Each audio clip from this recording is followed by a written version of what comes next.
And the clock's at 4 seconds already. All right, this was just easier than making a video and uploading it. The only reason I'm doing it this way.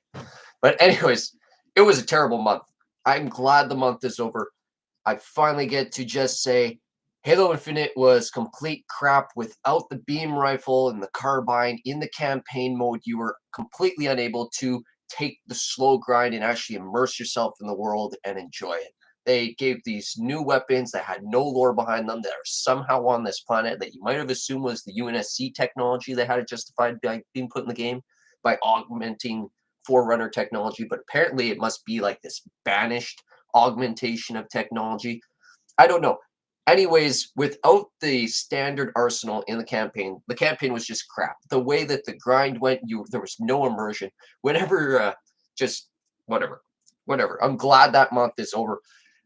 I'm actually back to writing my own content, designing my own in-game mechanics, doing my own artwork.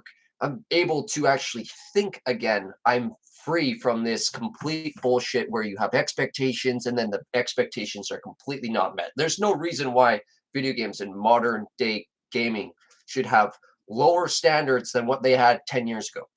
It's just that's pathetic and terrible. But anyways, so now I'm able to actually think about history and politics and the mechanics of policy change that we need and social structure, all that stuff. I'm finally able to think again. I just wanted to like say that. It's nice. I mean, November was extra terrible because while I'm trying to deal with the fact that Infinite was just complete crap, which is just sad because it's not about Halo, it's about standards. It's about standards in a major industry. I had to work with a socialist who presumed that we share a lot in common because I'm not pro for the system, but he's pro for gays. And I'm trying to just be nice at work. And that was awful. And I don't mean to bash this guy because, he might watch this at some point, but he talks like he does hard drugs. He gives you no chance to talk. When you talk, he talks over you, then he just keeps talking. If you've ever talked to someone who's done meth or like some form of hard drug a lot, they just talk and talk and talk and talk and talk and talk and talk and talk. And it's crazy. So I'm listening to a pro gay kid that does this all the time. And it was pretty bad. But anyways, aside from that, you finally get to stipulate about the terrible things in history that historians always overlook. Capitalists, because if you go to school and you consider yourself, oh, I'm gonna get a job, I'm gonna be above other people, I'm gonna consider myself acclaimed to everything. Those are capitalists. They think, oh, now that I'm a historian, all my buying power is justified, and all the slaves and all the world can just produce crap, and I get it, and I made the contribution of being a historian. And so when they're doing the historical evaluation of their reality and everything, they always admit these super, super crucial aspects of economics, like who's growing the food for the security guards that are standing around doing nothing all day long. And those security guards, what happens when they don't want to give up their power or when they see in some way that the social structure, which allows them to do nothing all day long, is about to be implicated? What is the passive reaction they have to realizing someone's implicating that structure? They go, oh, oh, oh, they might not say it. They might not be smart enough to come back with something intellectual, but they see it. And how do they react? Like, what kind of a problem does that actually create all through it? All the fascists in the system, they see that somehow you're implicating their buying power. Oh, oh, what does that have to do with society? What about feces management? What society ever had great accomplishments while they had feces problems? Oh yeah, they built pyramids.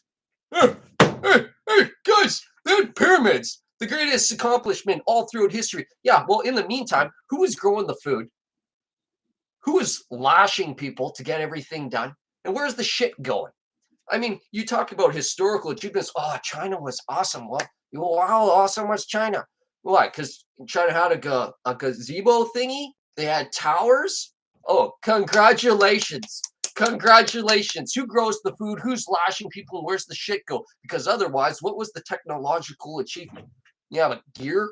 Congratulations. That was the technological achievement of China for the full duration of, what was it, 6,000 years, a gear? I mean, because we're not giving them rope. You don't get credited for rope, and you're not getting credited for the bow. Everyone had a bow. Everyone had a rope, except for Africa. But that's beside the point. The point is that there is no historical achievement to credit to any of these societies, and that they're like the great and the accomplished and an empire. They weren't even empires. The Mongolians weren't empires anyways. They didn't cultivate anything. They had no culture. They instituted nothing. They had nothing. They just pillaged and raided everyone. And then, so when you're thinking of history, you got to think of like, what were the necessary parameters to establish that society and maintain that society? And you have raiders. So the historians, they don't think of anything which is actually relevant to the society when they're acclaiming them, or when they're thinking of this thing. They say, oh, and look at this, and they omit like reality. And it's like, geez, look, this is like political narration of the conservative parties or the liberal parties or the green parties or the NDP parties or the independent parties, just like boasting a narrative. And it's just like, okay, but where'd reality go in this situation? How come we can't expect you to not be like, ooh, ooh, and just give us like, here's the basic facts and this is the reality, and you don't have to say that, oh, but there was all these other problems, and oh yes, since these other people, they deserve some credit too. Like Tesla stole all of his knowledge from the institute, the academy, his alumni, and his professors, and he goes and patents the technology somewhere where the government is deregulated, because the rest of the world's going, man, there's a lot of liabilities with stuff like that. You know, there are raiders and independent movements, and, you know, like people that torture people, and people become super, super wealthy aristocrat businessmen like Bezos or Tesla. Wait, what's that guy's name? Who runs Tesla? Bloomberg, Catwork, the guy that pillaged Africa and his entire family wealth, like in 1970s, was pillaging South African people and completely segregating them and treating them like crap. Like 1960s racist USA was 1970s racist South Africa. Yeah, he's super, super popular. He owns Tesla. Yeah, but like Tesla, he's not this super, super innovative, smart individual. He stole all his information from the alumni in the academy. So it's just like, when we're going to talk about history, let's remember people. Because if you're going to remove humanity from a situation and completely dehumanize the topic, what the fuck are you even talking about anyways? When the Mongols didn't have an empire. So anyways, super, super happy that I finally have it completely off the side. Halo Infinite was complete shit and pretty much said everything necessary, especially once you say, campaign needed a fucking beam rifle in order for you to appreciate the in-world immersion, and obviously no grappling hook.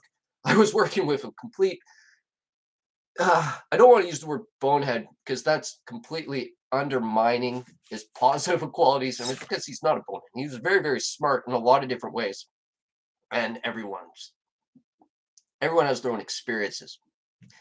But oh my goodness, dealing with someone that just doesn't understand sexual predators and harems and all that crap, and just, you know, like, hey, you know what? If you're going to be an arrogant, insolent piece of shit out in public, that's you being you. No, that is not you being you. How is you being you? You being an insolent prick. No, you might want to be an insolent prick, but you being you isn't you killing people out in public and shitting in public. And it's not about, well, so long as you being you doesn't involve you hurting other people. What about you implicating our liabilities, which results in the physical, actual hurting of other people? Yeah, so insolence and shit in public is not you being you. It's you. So that was just bombastic. But finally, I guess I can say from my own perspective, looking out through my own eyes into the world, I'm back.